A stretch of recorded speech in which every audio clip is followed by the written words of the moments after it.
This is your time. The time where you take risk. You take chances. Push everything aside that's telling you no. You have the possibility to shape your identity, to construct and build your life into the power you can achieve. Nothing here is stopping your progress except yourself. You're the only thing that's holding you back. If you want to become successful in life, number one, you got to change your mindset. He said, you don't get in life what you want, you get in life what you are. Develop your communication skills, because once you open your mouth, you tell the world who you are. I believe that all of us are born unique, but most of us die copies. You got to find out what is it that turns you on, what resonates with you. One of the things that I realized and what allowed me to become successful as a speaker, the speaking industry has been hijacked by people who speak to sell, and it's okay to do that and make money. I speak to change lives because somebody spoke and changed my life. So this is my passion. This is my drive. This is something that I feel in my heart. And so the key to that hunger-driven life is a heart-centered life. I didn't do what I'm doing for years because of my programming, because of the culture in which I was raised in. I would see other people with degrees and PhDs and MBAs and credentials I don't have, and I convinced myself I couldn't do it. But Mr. Washington, on that day, we became friends, and he taught me not only someone's opinion of you does not have to determine your reality.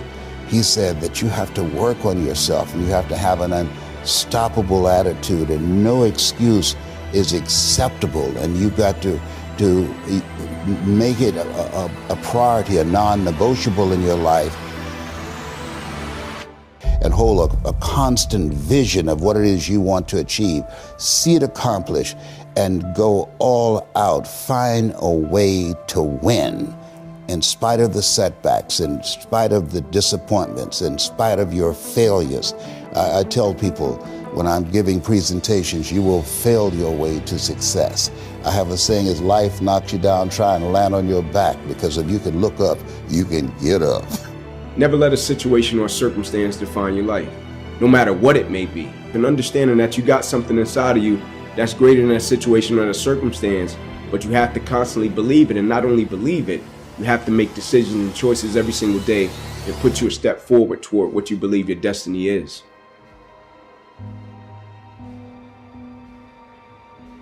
In life, it's a lot of moments and it's a lot of people that change and impact your life, right? Like, I don't believe it's just one moment and you say, this one moment just changed my life. Even though that moment may have, but it's going to be another moment that's going to shape and change your life as well.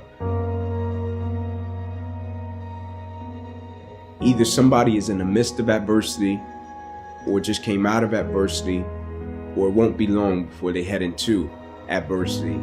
So you need to be prepared either way. And so we all go through adversity, opposition. I think that's the thing that makes us all in common as people, right? No matter if you're from London, Atlanta, Florida, California, New York, like, we're all going to go through something at some point or phase in our life, right? And as cliche as it sounds, when the quote says, it's never about what happens to you, it's about how you respond to it. That's very true, right? But in the same sense, I think what's most important is when we go through something, what's the perspective that we have of it, right? Because for most people, when you go through something, the person's natural perspective is, okay, what did I lose? Right? What happened to me? Like, I took a loss, right? People never look at it and say, okay, man, tell me, what did you gain? Right? Even though I know it hurt, you didn't want to go through it, but look at it in a way to where you can say, what's the lesson in this? Right? What would you say life is trying to teach you from dealing with this? And so when I went through it, my perspective was, okay, what can I extract from it to apply to other areas and aspects of my life that I feel can help other people? And I firmly believe the quicker you can shift your perspective from yourself to others when you're in the midst of adversity, the quicker you'll get through it, right? Martin Luther King has a quote that says, life's most persistent and urgent question is, what are you doing to help other people? Now, I'm not telling you to not acknowledge your pain. I'm not saying that. I'm not telling you not to say, man, I'm going through this and it's hard. I'm not saying that. I'm saying when you go through it, look at it, step back from the picture and say, okay, I'm dealing with this. 9 out of 10 times, there's somebody else that's either dealt with it or they're going to deal with something similar to this. And if I deal with it in the right way, I can use it to add value. Life is an adventure, and it's going to be a challenge. And get ready because you're going to fail your way to success. You're going to get slapped around by life. And don't spend time complaining about it and telling everybody 80% don't care and 20% glad it's you.